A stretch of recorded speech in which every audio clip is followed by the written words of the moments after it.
예, 반갑습니다. 오늘은 5주차 수업을 진행하도록 하겠습니다. 이번 5주차 수업에는 지난주에 이어서 진행을 한 예정인데 안전보건 정책 내용에 대해서 말씀드리도록 하겠습니다.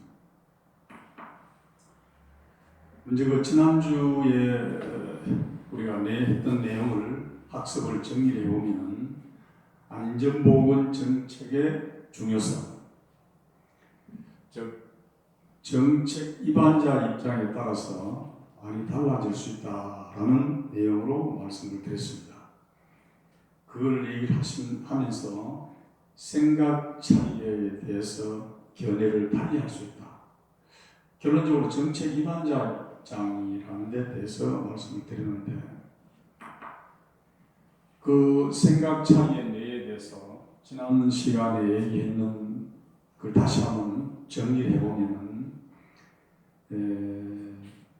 어떤 이태기 벨이라는 사장 입장에 자기가 이렇게 큰 별장을 하나 이렇게 지었는데 짓고 나니까 지을 때는 그 소음이라든지 주변의 자연 환경에 대해서 특별하게 고려하지를 않았는데 별장을 짓고 자기가 거기서 생활을 해보니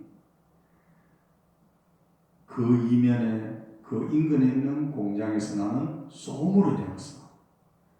도저히 이 별장으로서 자기가 생활하기 어렵다 라는 어떤 마음의 병이 발생합니다. 야, 내가 이걸 정말 잘못 이걸 택지를 위치를 선정했고 내가 이게 잘못 이걸 결정을 했는 것이 나의 큰 실수였다.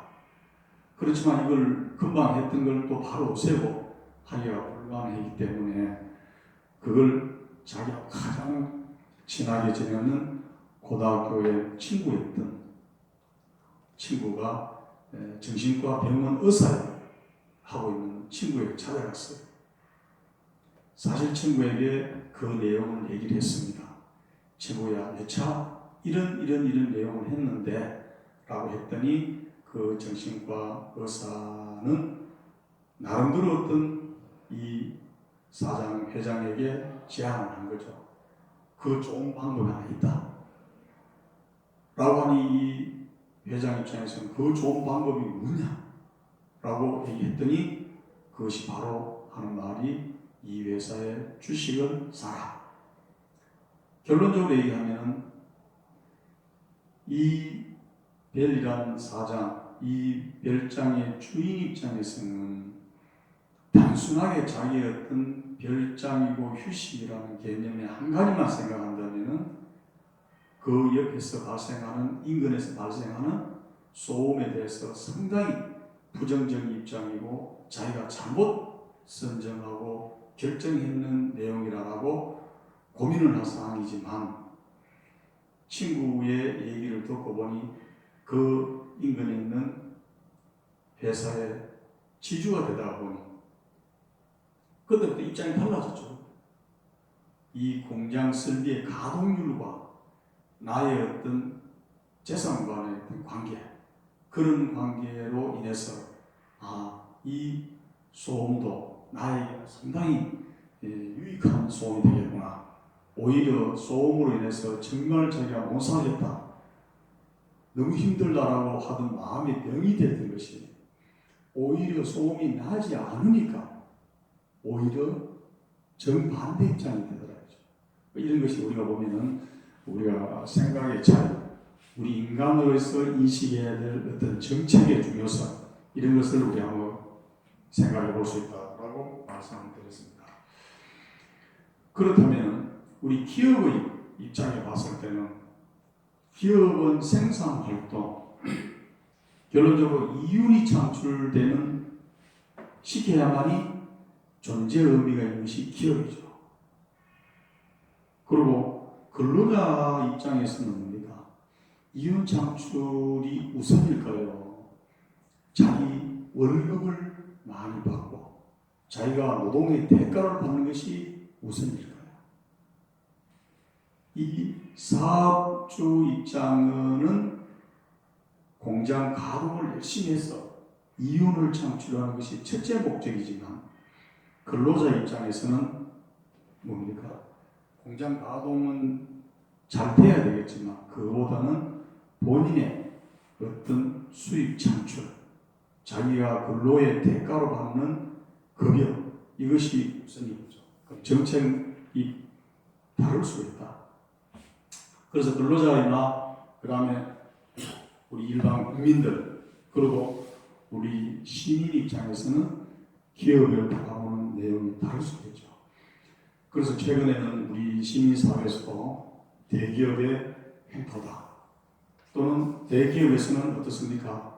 기업 차원에서는 어떤 제품을 만들어서 많은 양을 판매하고 이윤을 창출해야 하는 쪽에 집중하지만, 우리 국민이나 소비자 입장, 시민 입장은 물론 그거는 기본적으로 하지만 그 이면에 있는 시민들의, 국민들의, 우리 근로자의 생각과 기업주의 생각의 차이는 다르다.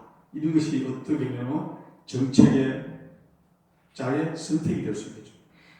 이후에 정책 입안자의 선택이라는 내용은, 그렇다면 기업 입장에 이윤을 아예 배제하고 순수하게 근로자에게만 모든 이윤에 대한 배분을 다 해준다든지, 또는 그 만든 제품을 소비자, 시민들, 국민들에게 원가에 다 판다라고 한다면은 그건 봉사활동 수준이지 기업 이윤 창출하고는 거리가 멀리 있죠. 물론 그런 기업이 있다면은 얼마나 좋겠나만 해도 실제 현실은 그거와는 많이 동떨어진 정책이다, 이렇게 볼 수 있습니다. 특히 이런 어떤 정책 입안자의 선택이 어떤 문제를 가져오냐 하면, 특히 우리 국회의원들, 우리 국민들이 유권자들이 뽑은 국회의원이죠. 그리고 대통령 누가 뽑습니까? 우리 국민들이 선택을 했습니다. 물론 100대 0는 아니죠, 그죠? 다수의 다득표자가 대통령이 되는 거니까. 그리고 울산을 기준했을 때 울산광역시장, 그리고 각 구청장, 군수, 그리고 기업 총수는 우리가 뽑는 것이 아니죠. 앞에서 국회의원, 대통령, 시도지사는 우리 국민들의 선택에 달려있지만, 기업 총수, 대표이사 또는 우리 개인, 이것은 누구에 의해서 선택된 것이 아니고 걔네들의 자기네의 어떤 자본주의 논리에서 기업의 총수가 되고, 총수가 대표이사를 임명하고, 거기에 우리 각 5천만 국민이 개인이라는 게 존재하고 있습니다. 여기 보면 전부 이런 부분이 우리 정책 입안자가 될 수 있겠죠. 국회의원 어떻습니까? 자기가 당론에 의해서, 특히 내가 어떤 당에 정부 여당 소속이냐 또는 야당 소속이냐, 자기가 또 무소속이냐 따라서 나는 A라는 방향을 주장하고 싶지만, 당론에 의해서 자기가 소속되어 있는 당의 정책 방향이 어느 쪽이냐에 따라서 국회의원도 그쪽으로 쏠릴 수밖에 없습니다. 이 국회의원도 하나의 개인이면서, 이 개인의 개체이면서 국회의원이 됩니다. 개인으로 봤을 때는 1번을 선호했지만 국회의원이라는 어떤 당론에 가다 보면 1번이 아닌 2번으로 갈 수 있겠죠. 이것이 정책입니다. 그럼 대통령이시 마찬가지입니다. 지금 어느 민주국가는 다 여당과 야당이, 다수당이 있을 수 있죠. 그러면 그 대통령은 어떻습니까? 자기가 선택을 받아서 대통령을 하기 때문에 그걸로 인해서 자기의 정책을 기획하고, 그 정책을 기획했던 걸 실행에 옮기고, 그 실행에 옮겼던 걸 평가를 받아야 되는데, 그 사이클 자체가 짧고도 있지만 길게는 5년, 10년, 먼 미래지향적인 상황도 있다. 그럴 때 이 대통령이라는 사람은 어떻습니까? 자기의 개인의 정책도 정책이지만 궁극적으로는 누구를 위한다? 전 국민을 위한 정치가 되어야 되겠죠. 그러나 다수의 의견을 따르다 보면 소수의 피해자가 또 나올 수밖에 없습니다. 그럼 정치 정책이 잘 됐니? 정책이 못 됐느니? 계속 잘 됐다고 생각하는 사람은 같은 뜻을 갖고 있는 소속된 사람들의 칭찬이고, 반대쪽에 있는 사람은 어떻든 자기는 거기에 대해서 반대를 한다, 이렇게 나옵니다. 그럼 시도지사 역시 마찬가지죠. 그 다음 기업 총수. 기업 총수는 어떻습니까? 우리 기업의 그룹 차원에 원래 경영 목표를 뭘 하겠다, 총 매출을 얼마나 올리겠고, 사업 확장은 어떻게 할 것이고, 경영은 어떻게 하겠다라는 이 기업 총수의 정책을 매년 초에, 연초에 주로 발표를 많이 하죠. 그리고 또 대표상은 어떻습니까? 그룹 총수가 그렇게 임명한 또는 지정한 또는 선임된 대표이사는 그 회사, 기업의 대표로서 나름대로 어떤 그 회사의 이윤과 또 그 회사가 지역사회의 어떤 메세나 개념에 공감되고, 그리고 근로자의 노사관계의 문제, 또 산업안전보건 문제, 이런 걸 대표이사 차원의 정책을 입안해야 되겠죠. 그 다음에 각 개인도 나름대로 하나의 계획이지만 그것이 정책으로 볼 수 있겠죠. 실행 결과 평가에 대한 제도적인 보완 정책도 필요하다, 이렇게 했습니다.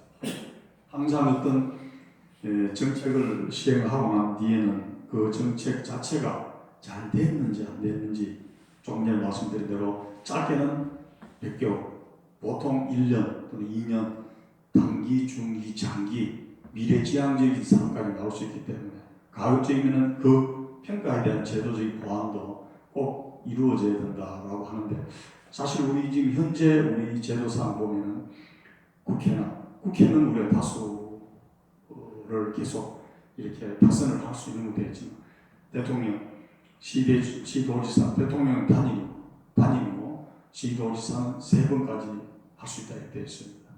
나머지 뭐 기업 총수, 대표사, 이거는 뭐 그런 그 횟수 관계없죠.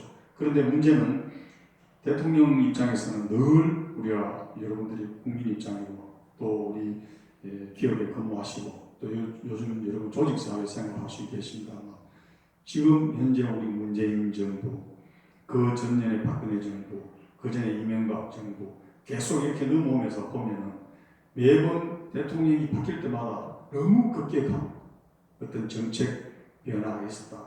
그래서 지금 일부에서는 오래전부터 단임제의 어떤 문제, 단임제 5년 단임제보다 4년 중임제가 맞다, 안 맞다. 4년 중임제가 되면은 장기 집권이 될 수 있다, 이렇게 뭐 여론 때문에 아직은 시행을 옮기지 못하고 있습니다만, 과거 우리가 5대 대통령 6대, 7대까지는 다 이렇게 다선을 해왔지만, 전두환 대통령, 그 다음 노태우 대통령, 그때부터는 단임제로 이미 이렇게 법률로 정해져 있죠. 그러다 보니까 단임제의 어떤 장점도 있는 반면에 정책의 일관성, 정책의 연관성, 정책의 미래 지향성, 이런 부분이 꼭 단임제가 좋다, 나쁘다라고 평가하기는 어렵다, 이렇게 말씀을 드립니다. 그래서 어쨌든 우리는 이런 제도적인 내용을 보완 정책도 필요하지 않느냐라는 내용을 지난주에 우리가 학습을 했습니다. 자, 그러면 이번 주의 주 핵심 내용은 안전보건 정책. 정책이란 그런 과연 어떤 내용을 안전보건 정책이 하는가? 정책이라는 내용이 다소 명확하지 않거나 표면상으로는 나타나지 않는 경우도 있으나, 기본적으로는 달성하고자 하는 사고 예방을 위한 목표를 지니고 있어야 한다. 이렇게 안전보건 정책의 핵심을 얘기할 수 있습니다. 거기에는 주 내용이 어떤 내용이 목표가 있어야 되느냐? 우리 회사든 또는 우리 대한민국이든 또는 석유학 업종이든 또는 기계조선업종이다, 또는 건설업종이다. 여기에 업종에 대해서 정부적인 차원도 될 수 있고 또는 기업 차원도 될 수 있고, 그렇게 보면은 우리는 재해율이 얼마인데 얼마를 낮추겠다, 그 낮추기 위해서는 어떻게 해야 되겠다, 이런 내용이 들어가 있어요, 목표가. 그 다음에 빈도율은 여러분 잘 아시다시피 빈도율이 뭡니까? 얼마나 자주 사고가 일어나는가 라는 빈도율을 좀 줄여야 되겠다 라는 것. 강도율 역시 마찬가지예요.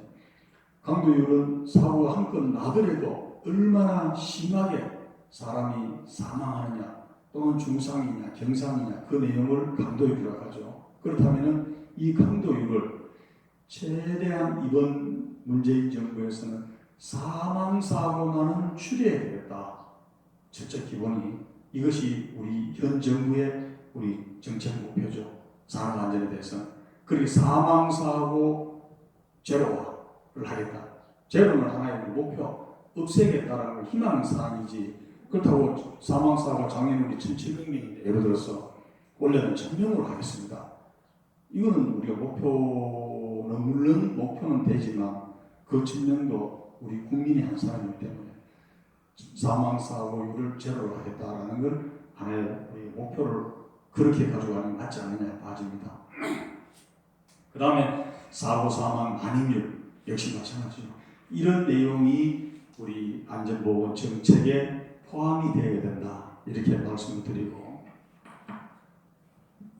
그 다음 안전보건 정책의 목표는 사고 예방을 위한 미래성과 방향성이 있어야 하며 정책을 통한 사고 예방의 구체적인 내용이 포함되어야 합니다.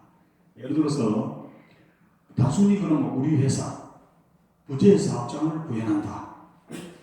만약에 인원이 한 300명 또는 한 500명 되는 석유화학업종이나 또는 인원이 한 500명 또는 700명 되는 어떤 기계장치 회사 또는 4,500명 되는 건설 회사 사업주 오너 입장에, 그룹 총수 입장에, 자, 우리 원래 2020년은 정말 다사다난했던 한 해였다.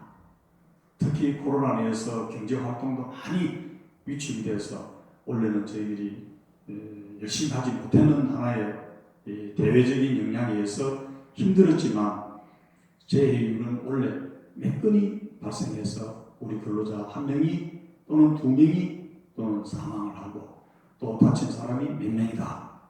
그러면 내년 2021년도에는 우리가 모든 걸 제로로 하겠다. 결론적으로 무죄 사업장을 구현하겠다. 그렇게 합시다. 라고 만약에 그런 주상적인 구호를 했다면 무죄 사업장이 달성되겠습니까? 힘들죠. 하나의 선언적인 정책, 우리 잘 살아봅시다. 행복하게 살아봅시다.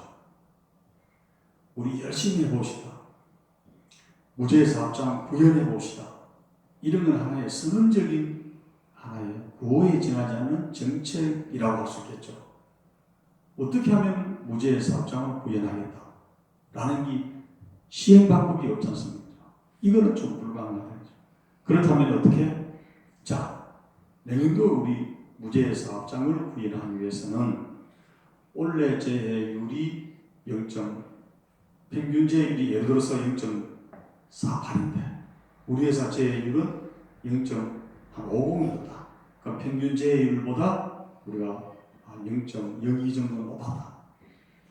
그 높아진 걸 분석을 해보니 이런 분야 부주의 또는 관리 부재 또는 설비 결함 이런 문제가 있었고, 그럼 내년도에는 부주의한 것은 우리 근로자들이 안전교육을 철저히 수행하고 이수하고 또 우리 회사에서는 안전교육을 왜 그런 사고가 났는지 동종사고 예방을 위해서 철저하게 분석해서 교육을 시행을 하고, 또 그 다음에 우리 설비 결함, 그럼 지금 설비 결함 나는 것이 쭉 분석을 해보니 노후 설비로 인해서 사고가 났구나, 아니면 설비를 관리를 잘 못함으로 인해서 거기서 사고가 났구나. 그렇다면 내년도에는 노후 설비에 대해서는 사전에 예방 조치로서 설비를 부분적으로 교체를 한다든지, 그다음 설비의 어떤 결함이라면 그 결함이 왜 발생했는지 점검 주기를 6개월마다 하는 걸 3개월마다 한다든지, 3개월마다 하는 걸 1개월마다 한다든지, 그리고 지금까지 유관 검사했던 걸 필요하다면 기기 검사를 한다든지, 이런 식으로 우리가 그냥 보고 기록을 하지 않았다면 보고 기록을 하고 그 분석 데이터를 가지고 이렇게 하겠다든지, 이런 식으로 구체적인 사항을 이렇게 해서 내년도에는 우리가 무죄사업장으로 구현해보자. 이런 내용은 실제 말씀 그 회사의 안전보건 정책을 수립하는데, 무죄사업장으로 구현하는데 세부 정책 내용이 들어가 있죠. 그런 내용이 돼야 돼요. 그 다음에 즉 안전보건 정책의 목표는 바람직한 상태가 무엇인가에 대한 가치 판단에 의존을 해야 된다. 주관적이며 타당성과 규범성을 함께 또 우리가 지니고 있어야 된다. 이렇게 말씀을 드릴 수가 있습니다. 그럼 두 번째 이제 안전보건 정책의 목표와 수단은 서로 연관되어 있지만 정책 수단이 독자적으로 또 다른 하위 정책 목표가 되기도 하죠. 예를 들어서 정책 수단을 우리가 무죄사업장을 가자. 조금 전에 말씀드린 대로 그 무죄사업장을 가기 위해서는 조금 전에 말씀드린 대로 설비 점검, 그 설비 점검을 하기 위한 나름대로 어떤 세부 시행계획, 그 설비 점검으로 인해서 발생할 수 있는 설비 교체 문제, 설비 교체가 된다면 어떻게 기업의 새로운 어떤 메인터넌스에 대한 정비 보수 보완에 대한 조건도 나와야 되겠죠. 이렇게 해서 하위 정책 목표가 또 나올 수 있다. 무죄 사업장을 구현하자라고 했는데 그 다음 단계를 하다 보니까 어떻게 우리 회사의 설비 관리를 어떻게 해야 되겠다라는 내용까지 나올 수 있다. 교통사고를 줄입시다 라고 한다면 어떻게 단순하게 교통사고만 줄입시다 라고 하는 건 큰 틀에서 어떤 정책 목표가 되겠지만, 교통사고를 줄이기 위해서는 우리 시민사회 보행자들은 보행 환경을 철저하게 지키고 규정을 준수하고, 또 운전자들은 교통법규를 철저히 지키기 기반이 되겠죠.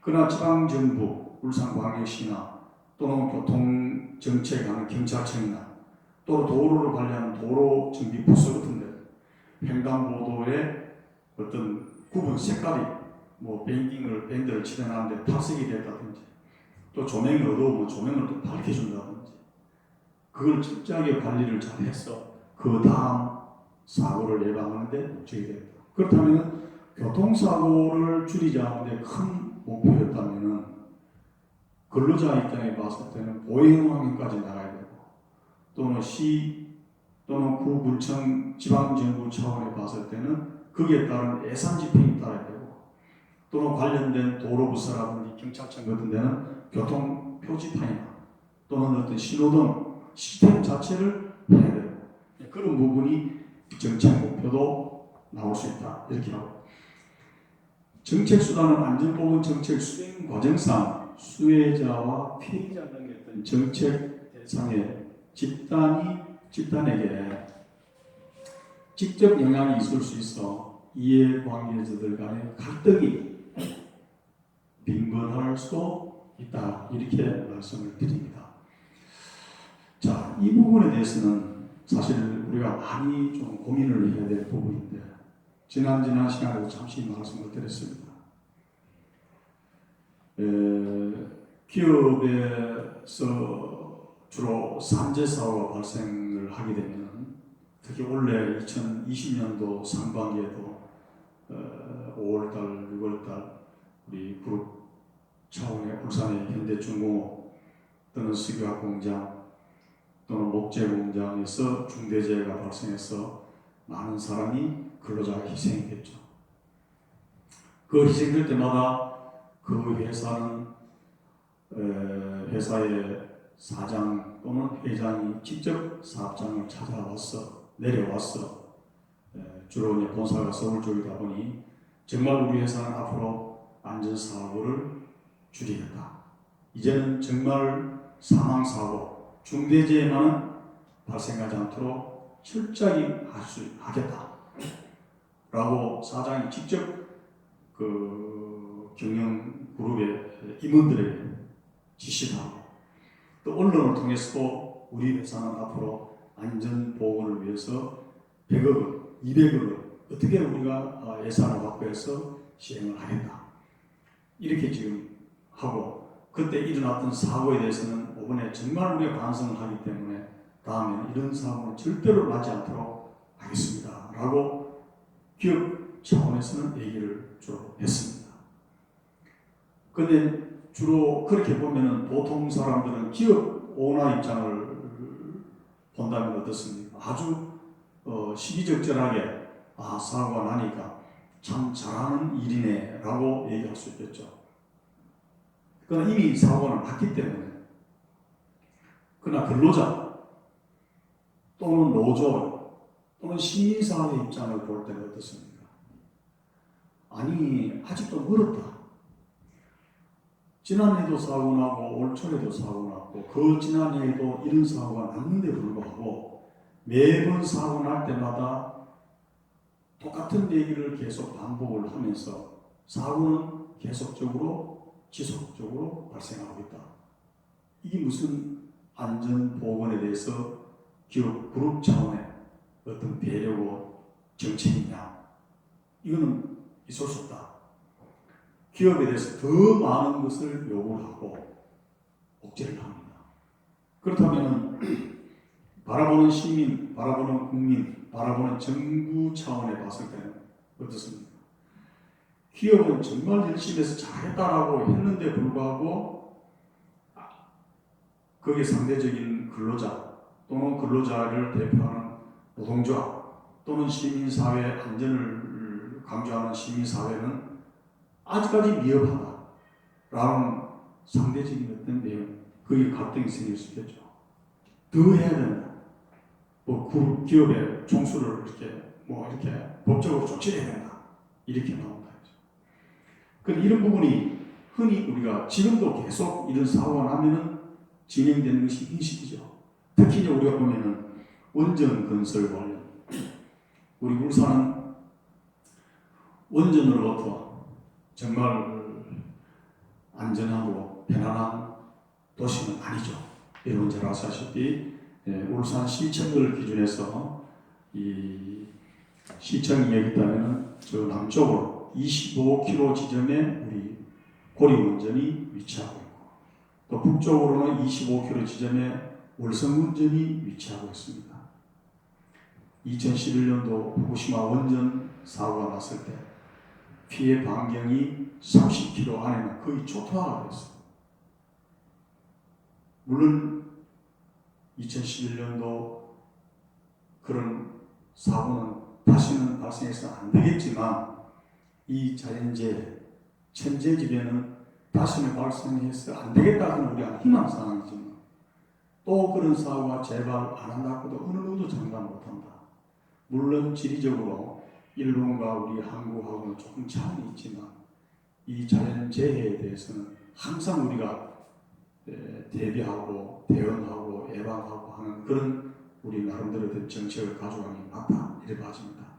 그걸 보면은 일본 후쿠시마 원전 발생 지점에서 30km 안에는 거의 초토화가 되기 때문에 만약에 고리 원전에서 그런 사고가 발생하면 울산에 거의 쉽게 말해서 한 95% 정도가 그 30km 안에 다 들어갑니다. 그럼 120만 인구 중에 거의 한 100만 인구가 다 이렇게 엄청난 피해를 보는 지역이다. 또 반대로 고리원전 쪽에 문제가 발생하면 울산시청을 기준해서 남쪽으로 반경 30km 안에는 거의 또 초토화 되는 쪽이에요. 그래서 우리가 이런 안전 개념을 본다면 원전 건설 관련해서는 정말 다시는 지금 지어지는 빨리 다운을 하고 폐쇄를 하는 것이 맞다. 이렇게 안전만 고려한다면 원전에 대해서 정책은 그 정책밖에 없다고 봐집니다. 그러나 우리 현실적으로 안정과 경제와 안정이 상생하는 도시. 그리고 우리가 지금 현재로서는 물론 뭐 우리 수력도 있고 풍력도 있고 또는 그 에너지를 발생하는 여러 어떤 게 있는 중에 그 중에 하나가 원자력 발전소지만 원자력 발전소가 없다 하더라도 충분히 전력을 생산해서 가능하다라고는 하지만 실제 현실적으로는 상당히 어려운 여건이 많죠. 아니도 지금 지구 환경 기후 변화로 인해서 엄청난 화력 발전 이런 거는 문제가 되고 또 천연 발전소 지금 태양광이나 풍력, 발열 이런 것도 실제 전체 에너지 생산량의 약 4% 정도밖에 되지 않습니다. 그럼 원전 역시 마찬가지. 안전 논리로 하면 조금 전에 말씀드린 대로 무조건 폐쇄하는 게 맞죠. 그러나 경제 논리로 보면 또 원전의 전력 생산만큼 안정적이고 고품질적인 전력은 없어요. 항상 품질의 어떤 전력의 품질. 전력도 우리가 특히 똑같은 전기 생산에 있는 것이 아니라 전기도 이렇게 전기 용량이 많아졌다가 적어졌다 이렇게 연료를 이용해서 하는 건 헌팅이 많이 된다. 그러나 원전 시설은 항상 일정하게 그 전기의 생산 질이 좋은 것이다. 이렇게 얘기를 합니다. 그래서 일본의 일부 업종들이 아주 첨단 소재를 하는 업체들은 우리나라의 전력의 양도 양이지만 전력의 질이 상당히 좋기 때문에 우리 한국 쪽의 산업시설을 입지하기 위해서 한동안에 많은 외부 기업이 입주한 바도 있죠. 특히 우리 울산 석유화단지에 인재는 외국인 투자 기업도 대부분 다 거기에 한 분야가 된다 이렇게 말씀드립니다. 그럼 원전 건설을 두고도 조금 전에 말씀드린 대로 원전 안전을 우려한다면은 정말 더 이상 지어서도 안 되고 있는 것도 빨리 폐쇄해요. 그러나 안전도 안전이지만 안전을 최대한 보강을 하면서 전기 생산을 원전으로서 함으로 인해서 안정적인 전력 공급을 해야 한다. 이 양면성을 갖고 있는 거죠. 그 이번 우리 문재인 정부에서도 선거 공약이 뭐였습니까? 원전을 폐쇄하겠다. 그 정책이죠. 자기가 대통령으로 출마하면서 나는 원전이 문제가 생기면 상당히 전 국민의 엄청난 문제가 발생하기 때문에 원전은 앞으로 더 이상 짓지 않고 있는 것도 빨리 이렇게